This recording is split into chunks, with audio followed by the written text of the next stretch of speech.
Lavage intérieur-extérieur aux grandes eaux, insuffisant. C'est toute la mécanique qu'il faut revoir. Renault, en roue libre, Renault a les freins qui lâchent et pourtant Carlos Ghosn passe la seconde. Son DG restera lui sur le bas-côté de la route. Quid alors des cadres licenciés à tort dans cette affaire abracadabrantesque de faux espionnage? Des excuses? Elles sont acceptées, mais encore, eh bien, tout va passer comme souvent par l'argent. Eh oui, le nerf de la guerre. Exit pour 2010 la part variable de la rémunération du Big Boss, exit aussi les bénéfices de stock option pour l'exercice 2011. Message reçu, mais les trois cadres blanchis, eux, ont passé des heures bien sombres.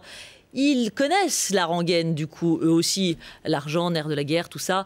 Si bien que s'ils réclament aujourd'hui est du jamais vu dans ce type d'affaires. On flirterait avec des 5 millions d'euros pour les plus gourmands, 2,5 millions pour le plus jeune de la bande. Au-delà des négociations qui se poursuivent, Renault se heurte là à un véritable dilemme. En fait, si l'entreprise accepte de payer des sommes aussi exorbitantes, notamment pour s'assurer la paix sociale et médiatique, elle prend le risque en retour de faire l'objet d'une plainte pour abus de biens social. A l'inverse, si le constructeur refuse de céder à leurs exigences financières, procès prud'homal retentissant garanti et rebelote, nouvelle campagne médiatique désastreuse. Alors que faire? Laisser exploser les compteurs?